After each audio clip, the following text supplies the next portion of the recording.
ಎಲ್ಲರಿಗೂ ನಮಸ್ಕಾರ. ಕನ್ನಡ ಕಾವ್ಯಸುಧೆ ಯೂಟ್ಯೂಬ್ ವಾಹಿನಿಗೆ ನಿಮಗೆಲ್ಲರಿಗೂ ಆಧಾರದ ಸ್ವಾಗತ ಸುಸ್ವಾಗತ.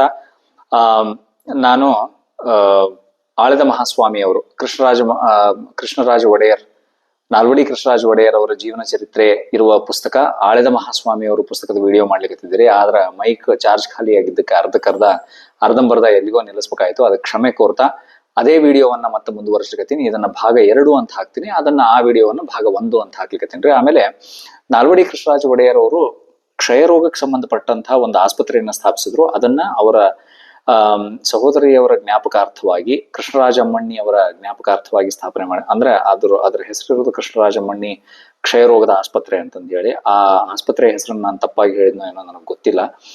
ಭಾಗ 1 ಬಹುಶಃ ನಾನು ತಪ್ಪಾಗಿ ಹೇಳಿನಿ ಅಂತ ಅನ್ಕೋತೀನಿ. ಅದಕ್ಕೆ ಕ್ಷಮೆ ಕೋರ್ತಾ ಅದನ್ನ ಆ ಹೆಸರನ್ನು ಸರಿಯಾಗಿ ಹೇಳ್ಬೇಕು ಅಂತಂದು ಹೇಳಿ 1-2 ಸಲ ಇಂಟರ್ನೆಟ್ ಮತ್ತೆ ಕರೆಕ್ಟಾಗಿ ನೋಡ್ಕೊಂಡು ಈ ವಿಡಿಯೋ ಶುರು ಮಾಡೋಣ ಅಂತ ಮಾಡಿದೆ. ಅದಕ್ಕೂ ಮೀರಿ ಅದು ಏನಾದ್ರೂ ಆ ಹೆಸರು ಕ್ಷಯರೋಗದ ಆಸ್ಪತ್ರೆ ಹೆಸರು ತಪ್ಪಾಗಿದ್ದಲ್ಲಿ ದಯಮಾಡಿ ಕ್ಷಮಿಸ್ಬೇಕು ತಾವೆಲ್ಲರೂ. ಇನ್ನೂ ಒಂದಷ್ಟು ವಿಷಯಗಳವ್ರಿ. ಅಂದ್ರೆ ನೋಡ್ರಿ, ಮಹಾರಾಜರ ಬಗ್ಗೆ ಸದ್ಗುಣ ಪ್ರಶಂಸೆ ಅನ್ನುವ ಅಧ್ಯಾಯದೊಳಗ ಮಹಾರಾಜರ ಸದ್ಗುಣಗಳ ಬಗ್ಗೆ ಸದ್ಗುಣಗಳನ್ನ ಏನೇನು ಪಟ್ಟಿ ಮಾಡ್ಯಾರಲ್ರಿ ಸಿ.ಕೆ. ವೆಂಕಟರಾಮಯ್ಯನವರು. ಆಮೇಲೆ ಅಂದಂಗೆ ಇನ್ನೊಂದೇನು ಅಂತಂದ್ರೆ ಸಿ.ಕೆ. ವೆಂಕಟರಾಮಯ್ಯ ಈ ಪುಸ್ತಕವನ್ನ ಬರೆದಿರುವವರು ಆಳಿದ ಮಹಾಸ್ವಾಮಿಯವರು, ಪುಸ್ತಕದ ಕರ್ತೃ. ಪುಸ್ತಕವನ್ನು ಬರೆದಿರುವವರು ಸಿ.ಕೆ. ವೆಂಕಟರಾಮಯ್ಯನವರು. ಅವರ ಹೆಸರನ್ನೂ ನಾನು ಭಾಗ 1 ಹೇಳಿರಲಿಲ್ಲ, ದಯವಿಟ್ಟು ಅದಕ್ಕೂ ನಾನು ಕ್ಷಮೆ ಕೋರ್ತೀನಿ. ಸಿ.ಕೆ. ವೆಂಕಟರಾಮಯ್ಯನವರು ಸಿ.ಕೆ. ವೆಂಕಟರಾಮಯ್ಯನವರು ಸದ್ಗುಣ ಪ್ರಶಂಸೆ ಅನ್ನುವಂತಹ ಒಂದು ಅಧ್ಯಾಯವನ್ನೇ ಬರ್ದಾರ್ರಿ. ಅದ್ರಾಗ ಬೇಕಾದಷ್ಟು ಅಂದ್ರೆ ಪ್ರಭುಗಳು ಯಾವ ರೀತಿ ವಿನಯವಂತರಾಗಿದ್ರು, ಆಮೇಲೆ ಅವರು ಪ್ರಜೆಗಳನ್ನ ತಮ್ಮ ಮಕ್ಕಳ ಹಂಗೆ ಯಾವ ರೀತಿ ಕಾಣುತ್ತಿದ್ರು ಅನ್ನೋದಕ್ಕೆ ಬೇಕಾದಷ್ಟು ನಿದರ್ಶನಗಳನ್ನ ಅಥವಾ ಉದಾಹರಣೆಗಳನ್ನ ಈ ಸದ್ಗುಣ ಪ್ರಶಂಸೆ ಅನ್ನುವ ಅಧ್ಯಾಯದೊಳಗೆ ಬರ್ದಾರ್ರಿ. ಅದರ ಎಷ್ಟೋ ಉದಾಹರಣೆಗಳನ್ನ ನಾನು ಈಗಾಗಲೇ ಹೇಳಿದೆ. ಅದರ ಒಂದು ಉದಾಹರಣೆ ಅಂದ್ರೆ ರೈಲ್ವೆ ಗೇಟ್ ಓಪನ್ ಮಾಡ್ಬೇಕು ಅಂತಂದು ಹೇಳಿ ಆ ಕಾವಲುಗಾರನಿಗೆ ಹೇಳುವ ಉದಾಹರಣೆ ಸಂದರ್ಭದೊಳಗೆ ನನ್ನ ಮೈಕ್ ಡಿಸ್ಚಾರ್ಜ್ ಆದ್ರೆ ಪೂರ್ತಿ ಅದರ ಚಾರ್ಜ್ ಖಾಲಿ ಆಯ್ತು. ಆಮೇಲೆ ಇನ್ನೊಂದು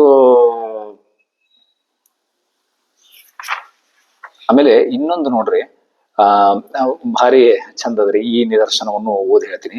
ಕೆಲವೊಂದ್ ಸರ್ತಿ ಕೆಲವೊಬ್ರು ಯಾರಾದ್ರೂ ಚಟಗಳನ್ನ ಅಥವಾ ಕೆಟ್ಟ ಚಾಳಿಗಳನ್ನ ಇಟ್ಕೊಂಡವ್ರನ್ನಲ್ಲೂ ಕೂಡ ಯಾಕಂದ್ರೆ ಎಷ್ಟೋ ಜನಕ್ಕೆ ಕೆಟ್ಟ ಚಾಳಿ ಕೆಟ್ಟ ಅಭ್ಯಾಸ ಇದ್ದೇ ಇರ್ತಾವ. ಯಾಕಂದ್ರೆ ಎಲ್ಲರೂ ನಾಲ್ವಡಿ ಕೃಷ್ಣರಾಜ ಒಡೆಯರ್ ಅವರಂತ ಯಾರೋ ಒಬ್ರು ಮಹಾನುಭಾವರು ಮಾತ್ರ ಏನೇನೋ ದುರ್ವ್ಯಸನಗಳಿಲ್ಲಾರ್ದಂಗೆ ಮಹಾರಾಜರ ಪದವಿ ಸಿಕ್ಕೂ ಕೂಡ ಅಗ್ದಿ ಋಷಿ ಜೀವನ ಪಾಲಿಸೋರು ಬಹಳ ಕಮ್ಮಿ ರೀ.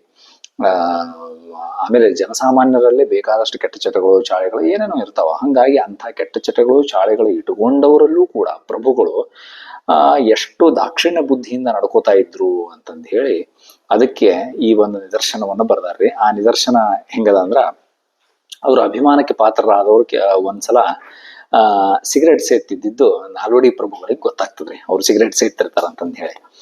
ಅದಾದ್ಮೇಲೆ ನಾಲ್ವಡಿ ಪ್ರಭುಗಳು ಏನ್ ಮಾಡ್ತಾರಂತಂದ್ರೆ 4-5 ದಿನಗಳಾದ ಬಳಿಕ ಮಹಾಪ್ರಭುಗಳವರು ಅವರಿಗೆ ಒಂದು ಚಿನ್ನದ ಸಿಗರೇಟ್ ಪೆಟ್ಟಿಗೆಯನ್ನು ತರಿಸಿ ಅದನ್ನು ಅವರ ಕೈಗೆ ಕೊಟ್ಟು, ಇದು ಅಂದವಾಗಿಲ್ಲದೆ ನೋಡಿ ಅಂತ ಹೇಳಿದರು. ನೋಡ್ರಿ, ಅವ್ರಿಗೆ ನೀವ್ ಯಾಕೆ ಸಿಗರೇಟ್ ಸೇತಿರಿ, ಅದು ತಪ್ಪು, ಅದು ಕೆಟ್ಟ ಚಟ, ಇಂಥ ದುರ್ವ್ಯಸನಗಳನ್ನೆಲ್ಲ ಇಟ್ಕೊಂಡಿರಲ್ರಿ ನೀವು ಅಂತಂದ್ರೆ ಏನು ಅನ್ಲಿಲ್ಲ. ಚಿನ್ನದ ಸಿಗರೇಟ್ ಪೆಟ್ಟಿಗೆಯನ್ನು ತರಿಸಿ, ಇದು ಚೆನ್ನಾಗಿಲ್ವೇ, ಅಂದವಾಗಿಲ್ವೇ ಇದು ಅಂತ ಕೇಳ್ತಾರಂತ್ರಿ. ಬಹಳ ಚೆನ್ನಾಗಿದೆ ಮಹಾಸ್ವಾಮಿ ಅಂದಾಗ ನೀವೇ ಇಟ್ಟುಕೊಳ್ಳಿ ಎಂದು ಅಪ್ಪಣೆ ಆಯ್ತು. ನೋಡ್ರಿ, ನಾಲ್ವಡಿ ಪ್ರಭುಗಳು ಹೇಳ್ತಾರಂತ್ರಿ ಇವ್ರಿಗೆ, ನೀವೇ ಇಟ್ಕೊಳ್ರಿ ಇದನ್ನ, ಈ ಚಿನ್ನದ ಸಿಗರೇಟ್ ಪೆಟ್ಟಿಗೆಯನ್ನ ಅಂತ ಹೇಳ್ತಾರಂತ್ರಿ. ಆ ಅಧಿಕಾರಿಯವರು ಅಪ್ರತಿಭರಾಗಿ ಸಂಕೋಚದಿಂದ ಕಚ್ಚಿ ಮಾತನಾಡುತ್ತಾ, ನನಗೆ ಮಹಾಸ್ವಾಮಿ ಸಿಗರೇಟ್ ಸೇದುವುದಿಲ್ಲ ಎಂದುದಕ್ಕೆ ಈ ಪೆಟ್ಟಿಗೆ ನೋಡಿದರೆ ಸಿಗರೇಟ್ ಸೇದದೇ ಇರುವವರೆಗೂ ಈ ಪೆಟ್ಟಿಗೆಯಲ್ಲಿಟ್ಟ ಸಿಗರೇಟ್ ಅನ್ನು ಸೇದಬೇಕೆನ್ನಿಸುವ ಮಟ್ಟಿಗೆ ಇದರ ನಕಾಸು ಚೆನ್ನಾಗಿದೆ. ನಿಮ್ಮ ಉಪಯೋಗಕ್ಕಲ್ಲದಿದ್ದರೂ ಈ ಪೆಟ್ಟಿಗೆ ನಿಮ್ಮಲ್ಲಿದ್ದರೆ ಬಾಧಕವೇನು? ನಮ್ಮಲ್ಲಿದ್ದರೂ ಅದು ಉಪಯೋಗದಲ್ಲಿಲ್ಲದೆ ಹಾಗೆ ಇರಬೇಕಲ್ಲ, ನಿಮ್ಮಲ್ಲೇ ಇರಲಿ ಎಂದು ಹೇಳಿದರು.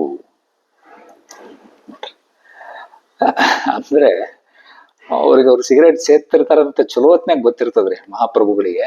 ಆದ್ರೂ ಅದನ್ನ ಆ ರೀತಿಯಾಗಿ ನೇರವಾಗಿ ಹೇಳಲಾರ್ದಂಗೆ ಅವರಿಗೆ ಒಂದು ಚಿನ್ನದ ಸಿಗರೇಟ್ ಪೆಟ್ಟಿಗೆ ತರಿಸಿಕೊಟ್ಟು ಹೇಳಿದ್ರಂತ್ರಿ. ಅಂದ್ರೆ ನೋಡ್ರಿ, ಎಲ್ಲಾರನ್ನೂ ಪ್ರೀತಿ ವಿಶ್ವಾಸದಿಂದ ಕಾಣ್ತಿರ್ತಾರ. ಅವ್ರೊಳಗೆ ಏನೋ ಒಂದು ಕೆಟ್ಟ ಚಾಳಿ, ಒಂದು ಕೆಟ್ಟ ಚಟ ಅದ ಅಂತಂದು ಹೇಳಿ ಅವ್ರನ್ನ ತೀರಾ ನಿಕೃಷ್ಟವಾಗಿ, ಅವರು ಯಾರನ್ನೂ ನಿಕೃಷ್ಟವಾಗಿ ಕಾಣ್ತಿರಂಗಿಲ್ಲ ಪ್ರಭುಗಳು.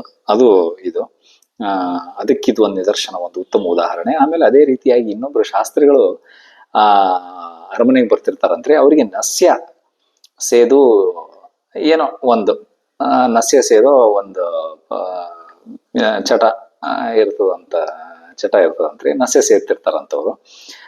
ಅವರಿಗೆ ಒಂದು ಅವರಿಗೆ ಶಾಸ್ತ್ರಿಗಳಿಗೆ ಏನ್ ಮಾಡ್ತಾರೆ ಅಂದ್ರೆ ಏನು ಮಾಡ್ತಾರಂದ್ರಿ, ಮಹಾಪ್ರಭುಗಳು ಅದನ್ನ ನೋಡಿರ್ತಾರ, ಅವ್ರು ನಸ್ಯ ಹಾಕೋತಿರ್ತಾರಂತ.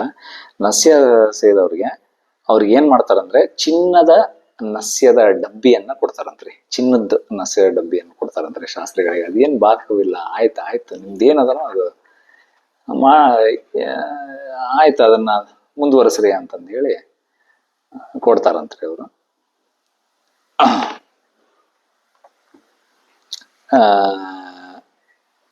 ಹಿಂಗೆ ಈ ರೀತಿ ಬೇಕಾದಷ್ಟು ಉದಾಹರಣೆಗಳು ಇಲ್ಲಿ ಕೊಟ್ಟಾರ್ರಿ.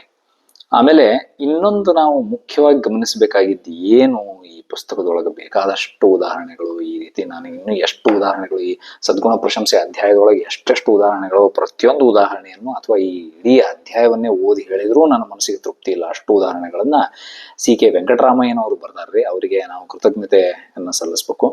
ಆಮೇಲೆ ಇನ್ನೊಂದೇನು ಮುಖ್ಯವಾಗಿತ್ತಂದ್ರೆ, ಮಹಾಪ್ರಭುಗಳು ಒಂದ್ಸಲ ಯುರೋಪ್ ಪ್ರವಾಸವನ್ನ ಕೈಗೊಳ್ತಾರೆ. ಯುರೋಪ್ ಪ್ರವಾಸವನ್ನ ಕೈಗೊಂಡಾಗ ಇಂಗ್ಲೆಂಡ್ನಾಗ, ಲಂಡನ್ಯಾಗ ಇರ್ತಾರ್ರಿ ಅವರು. ಲಂಡನ್ಯಾಗ ಅವರಿಗೆ ದೊಡ್ಡದಾದಂತಹ ಒಂದು ಹೋಟೆಲ್ನಲ್ಲಿ ಅಗದಿ ಐಷಾರಾಮಿ ಹೋಟೆಲ್, ಅತಿ ಚಲೋ ಹೋಟೆಲ್ನಾಗ ಅವ್ರನ್ನ, ಅಥವಾ ಹೋಟೆಲ್ ಅಥವಾ ಯಾವುದೋ ಒಂದು ಭವನದೊಳಗೆ ಅವರಿಗೆ ಎಲ್ಲ ಇಳ್ಕೊಳಿಕ್ಕೆ ಏರ್ಪಾಟನ್ನು ಮಾಡಿರ್ತಾರ. ಅಲ್ಲಿಯೂ ಕೂಡ ಮಹಾರಾಜರು ಅಂದ್ರೆ ಇಂಗ್ಲೆಂಡ್ಗೆ ಯುರೋಪ್ ಪ್ರವಾಸಕ್ಕೆ ಹೋದಾಗ ಲಂಡನ್ ಒಳಗೂ ಕೂಡ ಅವರು ತಮ್ಮ ಸ್ನಾನ ಆದ ತಕ್ಷಣ ತಮ್ಮ ಸ್ನಾನ, ಸಂಧ್ಯಾ ವಂದನೆ, ಆಮೇಲೆ ಚಾಮುಂಡೇಶ್ವರಿ ದೇವಿಯ ಪೂಜೆ. ಅವರು ನಮಗೆಲ್ಲ ಗೊತ್ತಿರುವಂಗ ಮೈಸೂರು ಮಹಾರಾಜರ ಮನೆ ದೇವತೆ, ಕುಲದೇವತೆ ಯಾರು ಅಂತಂದ್ರೆ ಚಾಮುಂಡೇಶ್ವರಿ ದೇವಿ.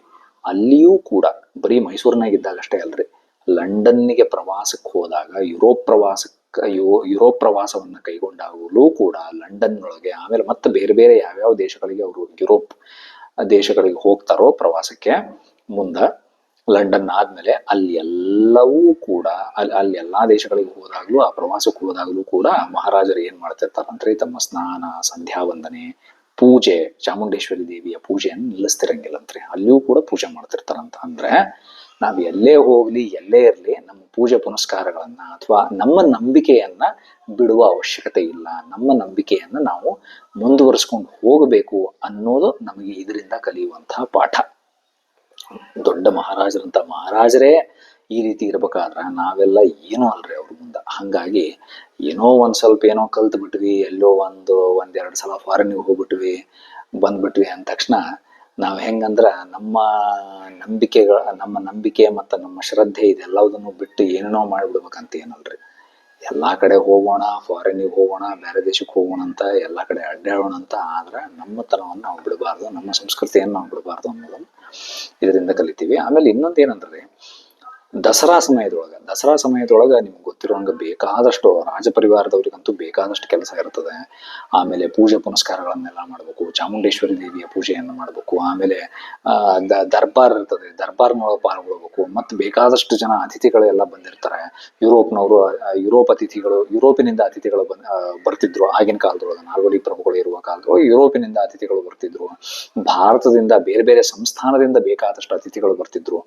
ಇಷ್ಟೆಲ್ಲ ಒತ್ತಡದ ನಡುವೆಯೂ ಕೂಡ ಮುಂಜಾನೆ ಅಗ್ದಿ ಜಲ್ದಿ ಎದ್ದು ಪ್ರಭುಗಳು ನಿರಾಹಾರದಿಂದಿದ್ದು, ಅಂದ್ರೆ ಏನೂ ಆಹಾರ ಸ್ವೀಕರಿಸಲಾರ್ದಂಗೆ ಜಪ ತಪ ಅವನ್ನೆಲ್ಲ ಮಾಡಿ, ಅದನ್ನೆಲ್ಲ ಎದರ ಸಲುವಾಗಿ ಅಷ್ಟು ಜಪ ಮಾಡ್ತಿದ್ರು, ಅಷ್ಟು ಭಕ್ತಿಯಿಂದ ನಿರಾಹಾರಿಯಾಗಿದ್ದುಕೊಂಡು ಏನೂ ಆಹಾರ ತಗೊಳ್ಳಾರ್ದಂಗ ಅಷ್ಟು ಜಪ ತಪ ಹೋಮ ಹವನ ಇದಲ್ಲೆಲ್ಲ ಎದಕ್ ತೊಡಗಿಸ್ಕೊಳ್ಕೊತಿದ್ರು ಮಹಾಸ್ವಾಮಿಗಳು ಅಂತಂದ್ರ ತಮ್ಮ ಶ್ರೇಯಸ್ಸಿಗಲ್ರಿ, ಇದೆಲ್ಲ ತಮ್ಮ ಪ್ರಜೆಗಳ ಶ್ರೇಯಸ್ಸಿಗಾಗಿ ಇದನ್ನೆಲ್ಲ ಮಾಡ್ತಿದ್ರಂತ್ರಿ. ಅಂದ್ರೆ ನೋಡ್ರಿ ಎಷ್ಟು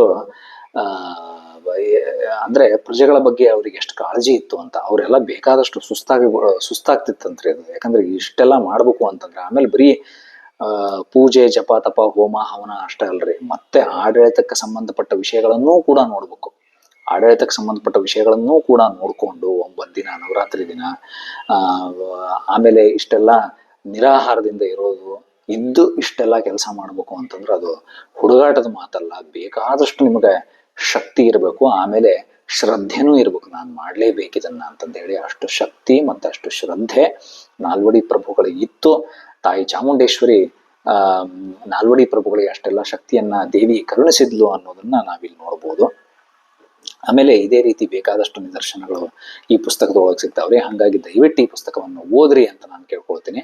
ಆಮೇಲೆ ಇನ್ನೊಂದು ಏನಂದ್ರೆ, ಈಗಿನ ಆಡಳಿತ ವ್ಯವಸ್ಥೆ ಒಳಗೆ ನಾವೆಲ್ಲ ಏನೇನ್ ಕಾಣ್ತೀವಲ್ರಿ, ಹೊಸ ಹೊಸ ವಿಷಯಗಳನ್ನ ನಾವೇನ್ ಕಾಣ್ತೀವೋ, ಅಂದ್ರೆ ಮೇಕ್ ಇನ್ ಇಂಡಿಯಾ ಅಂತಂತ ಹೇಳಿ ಈಗೇನ್ ಬಂದದಲ್ರಿ, ಸ್ವದೇಶಿ ಉತ್ಪನ್ನಗಳನ್ನ ನಾವು ಉಪಯೋಗಿಸ್ಕೋಬೇಕು. ಆಮೇಲೆ ಸ್ವದೇಶಿ ಉತ್ಪನ್ನಗಳನ್ನು ಉಪಯೋಗಿಸಿದ್ರೆ ಇಲ್ಲಿರೋ ಜನರಿಗೂ ಪ್ರೋತ್ಸಾಹ ಸಿಕ್ಕಂಗ ಆಗ್ತದ, ನಮ್ಮ ರೊಕ್ಕ ನಮ್ಮ ದೇಶದೊಳಗೆ ಉಳಿತದ, ಬೇರೆ ದೇಶಕ್ಕೆ ಹೋಗೋ ತಪ್ತದ. ಇದೆಲ್ಲ ಏನ್ ಬಂದದಲ್ರಿ, ಇದೆಲ್ಲ ನಾಲ್ವಡಿ ಕೃಷ್ಣರಾಜ ಒಡೆಯರ್ ಅವರು ಆ ಕಾಲದೊಳಗೆ ಮೈಸೂರಿನಾಗ ಮಾಡಿದ್ರಿ. ಆ ಕಾಲದೊಳಗೆ ಹೆಂಗ್ ಮಾಡಿದ್ರು ಅಂತಂದ್ರೆ, ಈ ಬೇರೆ ಬೇರೆ ಕಾರ್ಖಾನೆಗಳೆಲ್ಲ ನಾನು ಏನು ಓದಿ ಹೇಳಿದ್ನಲ್ರಿ ನಿಮ್ಗೆ, ಅಂದ್ರೆ ಭದ್ರಾವತಿ ಕಬ್ಬಿಣ ಮತ್ತು ಉಕ್ಕು ಕಾರ್ಖಾನೆ, ಆಮೇಲೆ ಸ್ಯಾಂಡಲ್ವುಡ್ ಸೋಪ್ ಫ್ಯಾಕ್ಟರಿ ಆಗಿರ್ಬೋದು, ಆಮೇಲೆ ಗಂಧದ ಎಣ್ಣೆ ತಯಾರಿಕಾ ಕಾರ್ಖಾನೆ ಆಗಿರ್ಬೋದು, ಈ ರೀತಿ ಬೇರೆ ಬೇರೆ ಕಾರ್ಖಾನೆಗಳನ್ನು ಮಾಡಿ ಎಷ್ಟೋ ಜನರಿಗೆ ಉದ್ಯೋಗಾವಕಾಶಗಳನ್ನು ಸೃಷ್ಟಿ ಮಾಡ್ತಾ ಇದ್ರು ಮಹಾರಾಜರು. ಅಂದ್ರೆ ಬರೀ ಎಲ್ಲರೂ ಕೃಷಿಯ ಮೇಲೆ ಅವಲಂಬಿತರಾಗಿರೋದು ಬೇಡ, ಯಾಕಂದ್ರೆ ಎಲ್ಲರಿಗೂ ಕೃಷಿಯಿಂದನೇ ನಾವು ಆದಾಯ ಕೊಡ್ಲಿಕ್ಕೆ ಸಾಧ್ಯವೇ ಇಲ್ಲ. ಹಾಗಾಗಿ ಕೈಗಾರಿಕೆಗಳೂ ಬೇಕು ಅಂತಂದ ಹೇಳಿ ಕೈಗಾರಿಕೆಗಳ ಸ್ಥಾಪನೆಯನ್ನೂ ಮಾಡಿದ್ರು. ಆಮೇಲೆ ಎಷ್ಟು ಸಾಧ್ಯವಾಗ್ತದೋ ಅಷ್ಟು ಮೈಸೂರು ಸಂಸ್ಥಾನದೊಳಗೆ ಇರುವ ಸಂಪನ್ಮೂಲಗಳನ್ನು ಬಳಸಿಕೊಂಡು ಎಷ್ಟು ಸಾಧ್ಯವಾಗ್ತದೋ ಅಷ್ಟು ದಿನನಿತ್ಯದ ಉಪಯೋಗಕ್ಕೆ ಬೇಕಾದಂತಹ ಸಾಮಾನುಗಳನ್ನ ನಮ್ಮ ಸಂಸ್ಥಾನದೊಳಗೆ ತಯಾರು ಮಾಡ್ಬೇಕು. ತಯಾರು ಮಾಡಿದ್ರೆ ನಮ್ಮ ಸಂಸ್ಥಾನದ ರೊಕ್ಕ ಇಲ್ಲೇ ಇರ್ತದ. ಆಮೇಲೆ ದಿನಬಳಕೆಯ ವಸ್ತುಗಳು ಸಿಗ್ತವೆ ಇಲ್ಲಿ, ಗ್ರಾಹಕರು ಇಲ್ಲೇ ಸಿಗುವುದರಿಂದ ವ್ಯಾಪಾರಿಗಳಿಗೂ ಅನುಕೂಲ, ಅದನ್ನ ಯಾರು ತಯಾರು ಮಾಡಿರ್ತಾರೋ ತಯಾರಕರಿಗೂ ಅನುಕೂಲ, ವ್ಯಾಪಾರಿಗಳಿಗೂ ಅನುಕೂಲ, ಆಮೇಲೆ ಅದನ್ನು ಉಪಯೋಗಿಸೋರಿಗೂ ಅನುಕೂಲ. ಈ ರೀತಿಯಾಗಿ ಒಂದಕ್ಕೊಂದು ಎಲ್ಲವೂ ಬೆಸೆದುಕೊಂಡವ ಅಂತಂದು ಹೇಳಿ ನಾಲ್ವಡಿ ಕೃಷ್ಣರಾಜ ಒಡೆಯರ್ ಅವರು ಆ ಕಾಲದೊಳಗೆ ವಿಚಾರ ಮಾಡಿದ್ದಾರೆ. ಆಮೇಲೆ ವಿದ್ಯುತ್ ಶಕ್ತಿ ಮೊಟ್ಟ ಮೊದಲಿಗೆ ಬಂದಿದ್ದು ನಮ್ಮ ದೇಶದೊಳಗೆ ಬೆಂಗಳೂರಿಗೆ ಅಂತ ಹೇಳಿದೆ. ಬೆಂಗಳೂರಿಗೆ ಅದು ಬಂದ ಮೇಲೆ ಮೊಟ್ಟ ಮೊದಲಿಗೆ ಬಂದಿದ್ದು ಬೆಂಗಳೂರಿಗೆ ಖಂಡಿತವಾಗ್ಲು. ಅದಾದ್ಮೇಲೆ ಮೈಸೂರಿಗೂ ವಿದ್ಯುತ್ ಶಕ್ತಿ ಬಂತು. ಬರೀ ಮೈಸೂರಿಗೆ ಅಷ್ಟೇ ಅಲ್ಲ, ಬೆಂಗಳೂರು, ಮೈಸೂರು, ಆಮೇಲೆ ಸಣ್ಣ ಸಣ್ಣ ಹಳ್ಳಿಗಳಿಗೂ ಕೂಡ ವಿದ್ಯುತ್ ಶಕ್ತಿ ಬರೋ ತರ ಮಹಾರಾಜರು ಏರ್ಪಾಡು ಮಾಡಿದ್ರು. ನೋಡ್ರಿ, ಸಣ್ಣ ಸಣ್ಣ ಹಳ್ಳಿಗಳಿಗೂ ಕೂಡ ವಿದ್ಯುತ್ ಶಕ್ತಿ ಬರೋ ತರ ಮಾಡಿದ್ರು. ಗ್ರಾಮಗಳಿಗೆ, ಹಳ್ಳಿಗಳಿಗೆ ವಿದ್ಯುತ್ ಶಕ್ತಿ ಬರೋ ಮಾಡಿದ್ರು. ಗ್ರಾಮಗಳ ಮಟ್ಟವನ್ನು ಸುಧಾರಣೆ ಮಾಡಿದ್ರು. ಮಾದರಿ ಗ್ರಾಮಗಳು ಅಂತಂದು ಹೇಳಿ ಕೆಲವೊಂದು ಗ್ರಾಮಗಳನ್ನು ಮಾಡಿದ್ರು. ಆ ಗ್ರಾಮದೊಳಗೆ ವಿದ್ಯುತ್ ಶಕ್ತಿ ಇರ್ಬೋದು, ಆಮೇಲೆ ಶಾಲೆ ಇರ್ಬೋದು, ಆಮೇಲೆ ಕೈಗಾರಿಕೆಗಳಿರ್ಬೋದು. ಅಂದ್ರೆ ಆ ಹಳ್ಳಿ ಒಳಗ ಜನರಿಗೆ ಏನು ಗೊತ್ತದೋ, ಜನರಿಗೆ ಏನು ಬೇಕೋ ಅದಕ್ಕೆ ತಕ್ಕಂಗೆ ಕೈಗಾರಿಕೆಗಳನ್ನು ಸ್ಥಾಪನೆ ಮಾಡಿದ್ರು. ಈ ರೀತಿ ಮಾದರಿ ಹಳ್ಳಿಗಳನ್ನು ಮಾಡಿದ್ರು. ಆಮೇಲೆ ಇನ್ನೊಂದು ಏನಂತಂದ್ರೆ, ವೈದ್ಯ ಶಾಲೆಗಳು ಅಥವಾ ಆಸ್ಪತ್ರೆಗಳನ್ನು ಏನು ಕಟ್ಟಿದ್ರಲ್ರಿ ಮಹಾಸ್ವಾಮಿಗಳು, ಆಸ್ಪತ್ರೆಯಲ್ಲಿರುವ ವೈದ್ಯರು ಬರೀ ಆಸ್ಪತ್ರೆ ಒಳಗೆ ಕೂಡೋದಲ್ರಿ, ಹಳ್ಳಿಗೂ ಹೋಗಿ ಅಂದ್ರೆ ವೈದ್ಯರು ಹಳ್ಳಿಗೂ ಹೋಗಿ ಮನೆ ಬಾಗಿಲಿಗೆ ಹೋಗಿ ಚಿಕಿತ್ಸೆ ಕೊಟ್ಟು ಬರೋರಂತ್ರಿ. ಆಮೇಲೆ ಇದೇ ರೀತಿ ಪಶು ವೈದ್ಯ ಶಾಲೆಗಳನ್ನು ಕೂಡ, ಅಂದ್ರೆ ವೆಟರ್ನರಿ ಹಾಸ್ಪಿಟಲ್ಸ್ ಅಂತ ನಾವೇನು ಕರಿತೀವಿ, ಪಶು ವೈದ್ಯ ಶಾಲೆಗಳನ್ನು ಕೂಡ ಪ್ರಾರಂಭ ಮಾಡಿದ್ರಂತೆ. ಪಶು ವೈದ್ಯ ಶಾಲೆಯಲ್ಲಿರುವ ಪಶು ವೈದ್ಯರೂ ಕೂಡ ಬೇರೆ ಡಾಕ್ಟರ್, ಅಂದ್ರೆ ಮನುಷ್ಯರ ಡಾಕ್ಟರ್ ಯಾವ ರೀತಿ ಹಳ್ಳಿಗೆ ಹೋಗಿ ಮನೆ ಬಾಗಿಲಿಗೆ ಹೋಗಿ ಚಿಕಿತ್ಸೆ ಕೊಟ್ಟು ಬರ್ತಿದ್ರು ಯಾರಿಗೆ ಕಾಯಿಲೆ ಅದನೋ, ಅದೇ ರೀತಿ ಪಶು ವೈದ್ಯರು ಕೂಡ ಹಳ್ಳಿಗಳಿಗೆ ಮನೆಗಳಿಗೆ ಹೋಗಿ ಯಾವ್ದಾದ್ರು ಜಾನುವಾರುಗಳಿಗೆ ಏನಾದ್ರು ತೊಂದರೆ ಆಗಿದ್ರೆ ಚಿಕಿತ್ಸೆ ಕೊಟ್ಟು ಬರ್ತಿದ್ರಂತ್ರಿ. ನೋಡ್ರಿ, ಆಗಿನ ಕಾಲದೊಳಗೆ ಈ ರೀತಿಯ ಹೊಸ ಪದ್ಧತಿಗಳನ್ನ, ಮುಂದುವರೆದ ಪದ್ಧತಿಗಳನ್ನ ಎಲ್ಲ ಪ್ರಭುಗಳು ಮಾಡಿದ್ರು. ಆಮೇಲೆ ಇನ್ನೊಂದು ಏನಂತಂದ್ರೆ, ವಿದ್ಯುತ್ ಶಕ್ತಿ ಬಂದ್ಮೇಲೆ ಮತ್ತೆ ಬಲ್ಬ್ ಬೇಕಲ್ರಿ. ವಿದ್ಯುತ್ ಶಕ್ತಿ ಬಂದ್ಮೇಲೆ ಮತ್ತೆ ಬಲ್ಬ್ ಬೇಕೇ ಬೇಕು. ಬಲ್ಬ್ ಇದ್ರೆ ನಿಮ್ಗೆ ವಿದ್ಯುತ್ ಶಕ್ತಿಯ ಅನುಕೂಲ ಸಿಗ್ತದೆ. ಬಲ್ಬ್ಗಳನ್ನ ತಯಾರು ಮಾಡುವಂತಹ ಕಾರ್ಖಾನೆಯನ್ನ ಮೈಸೂರಿನೊಳಗೆ ಪ್ರಭುಗಳು ಸ್ಥಾಪಿಸಿದ್ರಂತ. ನೋಡ್ರಿ, ಬಲ್ಬ್ಗಳನ್ನ ತಯಾರು ಮಾಡ್ಬೇಕಂದ್ರೆ ಅತ್ಯಂತ ಆಧುನಿಕ ವ್ಯವಸ್ಥೆ ಇದೆಲ್ಲ ಬೇಕು. ಅಂತಹ ಫ್ಯಾಕ್ಟ್ರಿಗಳನ್ನು ಕೂಡ, ಅಂತಹ ಕಾರ್ಖಾನೆಗಳನ್ನ ಮೈಸೂರಿನೊಳಗೆ ಸ್ಥಾಪನೆ ಮಾಡಿದ್ರಂತ. ಆಮೇಲೆ ಅದೇ ರೀತಿಯಾಗಿ ಟ್ರಾನ್ಸ್ಫಾರ್ಮರ್ಸ್ ಇರ್ತಾವಲ್ರಿ, ಟ್ರಾನ್ಸ್ಫಾರ್ಮರ್ಸ್ ಏನ್ ಬೇಕಲ್ಲ ನಮ್ಗ ಇದರ ವಿದ್ಯುತ್ ಶಕ್ತಿಯ ಒಂದ್ ಕಡೆಯಿಂದ ಇನ್ನೊಂದ್ ಕಡೆ ಸಾಗಿಸ್ಲಿಕ್ಕೆ, ಆ ರೀತಿ ಅಂತಹ ಟ್ರಾನ್ಸ್ಫಾರ್ಮರ್ಸ್ ಕೂಡ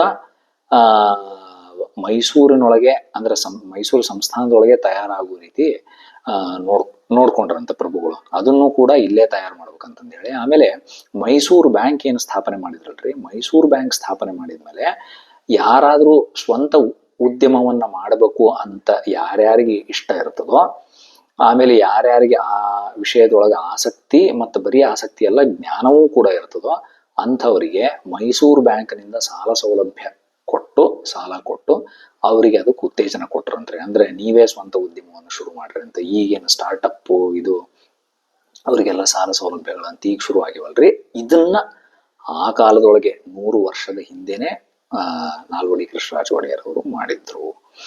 ಆಮೇಲೆ ಇನ್ನೊಂದು ಏನಂತಂದ್ರೆ, ವಿದ್ಯಾರ್ಥಿಗಳನ್ನ ತಮ್ಮ ಮೈಸೂರು ಸಂಸ್ಥಾನದಿಂದ ಹೊರದೇಶಕ್ಕೆ ಕಳಿಸಿ ಅವರಿಗೆ ಸ್ಕಾಲರ್ಶಿಪ್ ಕೊಟ್ಟು ಅವ್ರನ್ನ ಓದಿಸ್ತಿದ್ರಂತ್ರಿ. ನೋಡ್ರಿ, ಆ ಕಾಲದೊಳಗೆ ವಿದ್ಯಾರ್ಥಿಗಳನ್ನ ವಿದೇಶಕ್ಕೆ ಕಳಿಸಿ ಸ್ಕಾಲರ್ಶಿಪ್ ಕೊಟ್ಟು ಓದಿಸುವ ವ್ಯವಸ್ಥೆ ಮೈಸೂರು ಸಂಸ್ಥಾನದೊಳಗೆ ಇತ್ತು ಅಂತಂದ್ರೆ ಮೈಸೂರು ಸಂಸ್ಥಾನ ಎಷ್ಟು ಮುಂದುವರೆದಿತ್ತು. ಮೈಸೂರು ಸಂಸ್ಥಾನವನ್ನ ಬ್ರಿಟಿಷರು ಅಥವಾ ಯುರೋಪಿಯನ್ನರು ಯಾಕೆ ಮಾದರಿ ಸಂಸ್ಥಾನ, ಭಾರತದಲ್ಲೇ ನಂಬರ್ 1 ಸಂಸ್ಥಾನ, ಮಾದರಿ ಸಂಸ್ಥಾನ ಅಂತ ಯಾಕೆ ಕರಿತಿದ್ರು ಅನ್ನೋದು ಇದರಿಂದ ಗೊತ್ತಾಗ್ತದೆ. ಇದು ಒಂದು ಉದಾಹರಣೆ. ಆಮೇಲೆ ಈ ರೀತಿ ಬೇಕಾದಷ್ಟು ಉದಾಹರಣೆಗಳನ್ನು ಕೊಡಬಹುದು. ಅಂದ್ರೆ ಈ ರೀತಿಯಾಗಿ ಬೇರೆ ಬೇರೆ ವಿಷಯಗಳಲ್ಲೆಲ್ಲ ಬೇರೆ ಬೇರೆ ವಿಷಯಗಳನ್ನ ಮಹಾರಾಜರು ತಮ್ಮ ಆಡಳಿತದೊಳಗೆ ತಂದ್ರು ಅಂತ ನಮಗ್ ಗೊತ್ತಾಗ್ತದ್ರಿ. ಈ ಮೇಕ್ ಇನ್ ಇಂಡಿಯಾ ಆಗ್ಬೋದು, ಸ್ಟಾರ್ಟ್ಅಪ್ ಆಗ್ಬೋದು, ನಾವೀಗೆಲ್ಲ ಏನ್ ಹೇಳಿಕತ್ತೀವಲ್ರಿ, ಇದೆಲ್ಲವುದೂ ಮೈಸೂರು ಸಂಸ್ಥಾನದೊಳಗೆ 100 ವರ್ಷ ಹಿಂದೆನೆ ಇವೆಲ್ಲ ಇದ್ದುವು. ಈಗ ನಾವೇನು ಹೊಸ ಹೊಸ ಶಬ್ದಗಳನ್ನ ಏನ್ ಕಲೀಲಿಕತ್ತೀವೋ ಇವೆಲ್ಲ ಹಿಂದೆ ಇದ್ದುವು ಅನ್ನೋದು ನಮ್ಗ ಗೊತ್ತಾಗ್ತದ್ರಿ. ಆಮೇಲೆ ಇನ್ನೊಂದು ವಿಷಯ, ಆಮೇಲೆ ಮಹಾರಾಜರು ಯಾವತ್ತಿಗೂ ನಮ್ಮವರಾಗಿರ್ಬೋದು ಅಥವಾ ಇನ್ನೊಬ್ರು ಅಂತಂದು ಹೇಳಿ ಪಕ್ಷಪಾತಿಗಳಾಗಿರಂಗಿಲ್ರಿ. ನಿಷ್ಪಕ್ಷಪಾತವಾಗಿ ನೋಡ್ಕೋತಿರ್ತಾರ. ಆಮೇಲೆ ತಮ್ಮವರು ಅಂತಂದು ಹೇಳಿ ಅವರಿಗೆ ಸರ್ಕಾರಿ ನೌಕರಿಗಳನ್ನು ಕೊಡೋದಾಗ್ಲಿ ಅಥವಾ ಅರಮನೆ ಒಳಗ ಬರೀ ರಾಜಪರಿವಾರದವ್ರನ್ನೇ ನೇಮಕ ಮಾಡ್ಕೊಳ್ಳೋದಾಗ್ಲಿ, ಎಲ್ಲಾ ಪ್ರಮುಖ ಹುದ್ದೆಗಳಿಗೆ ಈ ರೀತಿ ಅವ್ರು ಎಂದೂ ಮಾಡ್ತಿರಂಗಿಲ್ರಿ. ಎಲ್ಲರಿಗೂ ಸಮಾನ ಅವಕಾಶ, ಯಾರಿಗೆ ಪ್ರತಿಭೆ ಇದೆಯೋ ಅವ್ರಿಗೆ ಅವಕಾಶ, ಈ ರೀತಿಯಾಗಿ ನಿಷ್ಪಕ್ಷಪಾತವಾಗಿ ಆಡಳಿತವನ್ನು ಮಾಡ್ತಿರ್ತಾರೆ. ನೋಡ್ರಿ, ಈ ರೀತಿ ಇಂಥ ಪ್ರಭುಗಳು ಸಿಗೋದು ಬಹಳ ಕಷ್ಟ ಅದ್ರಿ. ಅಂದ್ರೆ ವೈದ್ಯ ಶಾಲೆಗಳನ್ನ ಆರಂಭಿಸಿ ವೈದ್ಯರು ಮನೆ ಮನೆಗೆ ಹೋಗಿ ಚಿಕಿತ್ಸೆ ಕೊಡುವಂಗ್ ಮಾಡೋದು, ಪಶು ವೈದ್ಯರು ಹೋಗಿ ಹಳ್ಳಿಗೆ ಹೋಗಿ ಮನೆಗೆ ಹೋಗಿ ಚಿಕಿತ್ಸೆ ಕೊಡೋದು, ಆಮೇಲೆ ಕೈಗಾರಿಕೆಗಳನ್ನು ಸ್ಥಾಪನೆ ಮಾಡೋದು, ಆಮೇಲೆ ಹಳ್ಳಿಗಳು ಕೂಡ ಉದ್ಧಾರ ಆಗ್ಬೇಕಂತಂದೇಳಿ ಹಳ್ಳಿ ಒಳಗೆ ಎಲ್ಲಾ ಮೂಲ ಸೌಕರ್ಯಗಳನ್ನೆಲ್ಲ ಸ್ಥಾಪನೆ ಮಾಡೋದು. ಅಂದ್ರಲ್ಲಿ ಸ್ಕೂಲ್ ಆಗಿರ್ಬೋದು, ಕುಡಿಯೋ ನೀರಿನ ಸೌಕರ್ಯ ಆಗಿರ್ಬೋದು, ರಸ್ತೆಗಳಾಗಿರ್ಬೋದು, ಆಮೇಲೆ ವಿದ್ಯುತ್ ಶಕ್ತಿ ಆಗಿರ್ಬೋದು, ಈ ರೀತಿ ಎಲ್ಲಾ ಸವಲತ್ತು ಕೊಟ್ಟು ಮಾದರಿ ಹಳ್ಳಿಗಳನ್ನ ನಿರ್ಮಾಣ ಮಾಡೋದು. ಆಮೇಲೆ ಹುಡುಗರನ್ನ ವಿದೇಶಕ್ಕೆ ಕಳಿಸಿ ಸ್ಕಾಲರ್ಶಿಪ್ ಕೊಟ್ಟು ಓದಿಸೋದಾಗಿರ್ಬೋದು. ಆಮೇಲೆ ಬೇರೆ ಬೇರೆ ಕೈಗಾರಿಕೆಗಳನ್ನ ಸ್ಥಾಪನೆ ಮಾಡಿ ತಮ್ಮ ದಿನನಿತ್ಯದ ಉಪಯೋಗಕ್ಕೆ, ಸಂಸ್ಥಾನದ ದಿನನಿತ್ಯದ ಉಪಯೋಗಕ್ಕೆ ಏನೇನು ವಸ್ತುಗಳು ಬೇಕೋ ಅದನ್ನ ಅಲ್ಲೇ ಅಂಥ ಉತ್ಪನ್ನಗಳನ್ನ ಅಲ್ಲೇ ತಯಾರು ಮಾಡೋದಾಗಿರ್ಬೋದು. ಈ ರೀತಿ ಇಷ್ಟೆಲ್ಲ ಅಂದ್ರೆ ಮುಂದಾಲೋಚನೆ ಇರುವಂತಹ ಪ್ರಭುಗಳು, ರಾಜರು ಸಿಗೋದು ಬಹಳ ವಿರಳಾತಿ ವಿರಳ ಅಂತ ಅನ್ಬೋದು.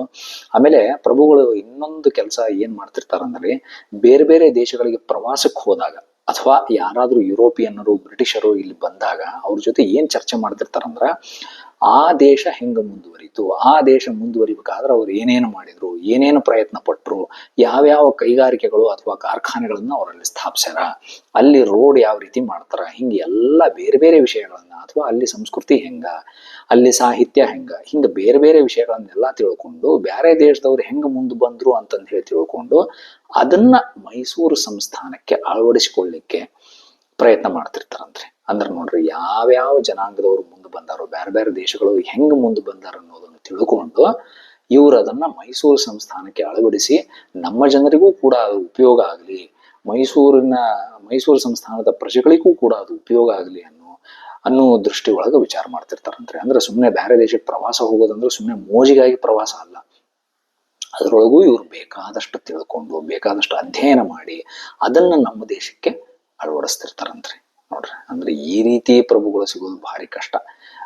ಪ್ರವಾಸ ಅಂದ್ರೆ ಎಲ್ಲರಿಗೂ ಮೋಜಿನ ಪ್ರವಾಸನೇ, ಆದ್ರೆ ಇವರಿಗೆ ಮೋಜಿನ ಪ್ರವಾಸ ಅಲ್ಲ. ಅಲ್ಲಿ ಹೋದಾಗಲೂ ಕೂಡ ಪ್ರಜೆಗಳ ಚಿಂತನೆ, ಅಲ್ಲಿ ಹೋದಾಗೂ ಪ್ರಜೆಗಳ ಕಾಳಜಿನೇ, ಅಲ್ಲಿ ಹೋದಾಗಲೂ ಕೂಡ ನಮ್ಮ ಪ್ರಜೆಗಳಿಗೆ ಇಲ್ಲಿಂದ ಏನಾದ್ರೂ ಉಪಯೋಗ ಆಗೋದನ್ನ ನಾನು ತಗೊಂಡು ಹೋಗ್ಬೇಕು, ಕಲ್ತುಕೊಂಡು ಹೋಗ್ಬೇಕು, ಕಲ್ತು ನಾನು ಅದನ್ನ ಅಲ್ಲಿ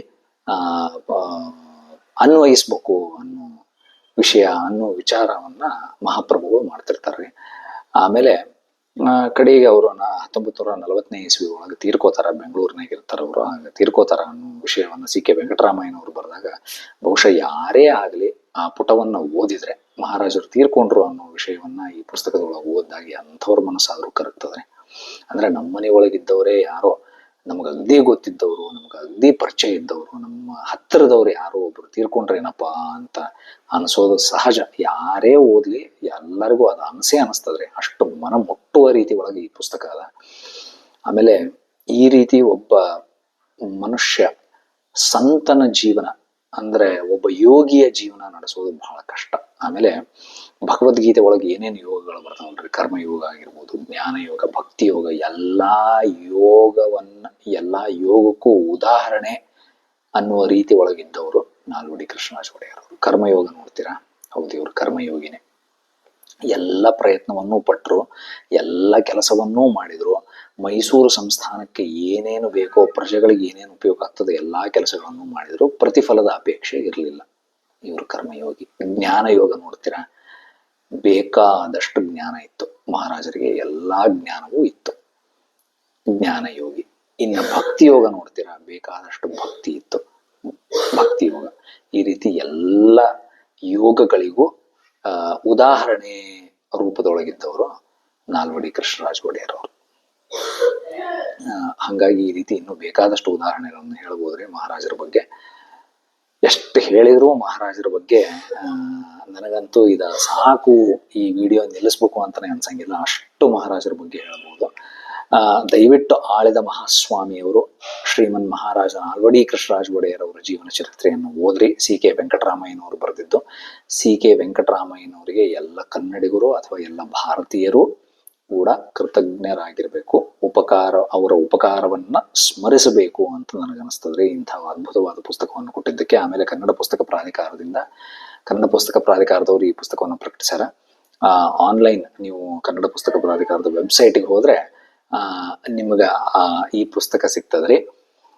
ಹಂಗಾಗಿ ದಯವಿಟ್ಟು ಎಲ್ಲರೂ ಈ ಪುಸ್ತಕವನ್ನ ತಗೊಂಡು ಓದ್ರಿ ಅಂತ ಪ್ರಾರ್ಥನೆ ಮಾಡ್ತಾ ಈ ವಿಡಿಯೋವನ್ನು ಮುಗಿಸ್ತೀನಿ. ದಯವಿಟ್ಟು ಈ ಪುಸ್ತಕವನ್ನು ಓದ್ರಿ. ಓದಿದ್ಮೇಲೆ ನಿಮ್ಗೆ ಏನ್ ಅನಿಸ್ತದ, ನಿಮ್ಮ ಅಭಿಪ್ರಾಯಗಳನ್ನು ಕಮೆಂಟ್ಸ್ ಬಾಕ್ಸ್ನಾಗ ತಿಳಿಸ್ರಿ ಅಂತ ಪ್ರಾರ್ಥಿಸ್ತೀನಿ. ಆಮೇಲೆ ಇನ್ನೊಂದ್ಸಲ ನಾನು ನೆನಪಿಸ್ತೀನಿ, ಈ ಟಿ ಶರ್ಟು ಅಥವಾ ಇದೇ ರೀತಿ ಕನ್ನಡದ ಯಾವುದೇ ಟಿ ಶರ್ಟ್ ನಿಮ್ಗೆ ಬೇಕಿದ್ರು ಕರ್ನಾಟಕ ವೆಬ್ಸೈಟ್ಗೆ ಹೋಗ್ರಿ, ಅಲ್ಲಿ ಎಲ್ಲಾ ಟಿ ಶರ್ಟ್ಗಳು ನಿಮ್ಗೆ ಸಿಗ್ತಾವ, ಅದನ್ನ ತಗೊಳ್ರಿ. ಭುವನೇಶ್ ಮತ್ತು ಅವರ ತಂಡದವರು ಬಹಳ ಚಲೋ ಕೆಲಸ ಮಾಡ್ಲಿಕತ್ತಾರ್ರಿ. ಅವ್ರ ವಿಡಿಯೋಗಳನ್ನು ನೋಡ್ರಿ, ಪ್ರೋತ್ಸಾಹ ನೀಡ್ರಿ ಅಂತ ಕೇಳ್ಕೊಂಡು ಈ ವಿಡಿಯೋವನ್ನು ಮುಗಿಸ್ತೀನಿ. ಧನ್ಯವಾದಗಳು. ಆಮೇಲೆ ಈ ವಿಡಿಯೋ ಒಳಗೆ ನಾನು ಹೇಳಿದ್ದಂತ ಯಾವುದೇ ಕೆಲವೊಂದಷ್ಟು ವಿಷಯಗಳು ಎಲ್ಲೋ ಹೆಚ್ಚು ಕಮ್ಮಿ ಇಸ್ವಿಗಳಾಗಿರ್ಬೋದು ಅಥವಾ ಯಾವುದೇ ವಿಷಯಗಳು ಏನಾದ್ರು ಹೆಚ್ಚು ಕಮ್ಮಿ ಇದ್ರೆ ದಯಮಾಡಿ ಕ್ಷಮಿಸ್ರಿ ಅಂತ ಕೇಳ್ತೀನಿ. ಯಾಕಂದ್ರೆ ಇದು ಇತಿಹಾಸದ ವಿಷಯ. ನಾನು ನನ್ನ ಪುಸ್ತಕದ ಜ್ಞಾನ, ನನ್ನ ಜ್ಞಾನ ಅಗದಿ ನನ್ನ ಲಿಮಿಟೆಡ್ ನಾಲೆಜು, ಲಿಮಿಟೆಡ್ ಜ್ಞಾನ ಎಷ್ಟದ ಅಲ್ರಿ, ಅಷ್ಟು ನನ್ನ ಅಲ್ಪ ಜ್ಞಾನಕ್ಕೆ ತೋಚಿದ್ದನ್ನು ನಾನು ಇಲ್ಲಿ ಹೇಳೀನಿ. ನಾನೇನು ಇತಿಹಾಸಕ್ಕೆ ಸಂಬಂಧಪಟ್ಟಂತಹ ಇತಿಹಾಸದ ಪ್ರವೀಣ ಅಲ್ಲ, ಇತಿಹಾಸದೊಳಗೆ ಎಕ್ಸ್ಪರ್ಟ್ ಅಲ್ಲ. ಹಾಗಾಗಿ ನನ್ನ ನನಗೆ ಅಲ್ಪ ಜ್ಞಾನದೊಳಗೆ ನನಗೆ ಎಷ್ಟು ಗೊತ್ತದನೋ ಅಷ್ಟು ಹೇಳೀನಿ. ನಾನು ಏನಂದ್ರೆ, ನಾನು ಹೇಳ್ಬೇಕಂತ ಅನ್ಕೊಂಡಿದ್ದು ಈ ಪುಸ್ತಕದ ಬಗ್ಗೆ.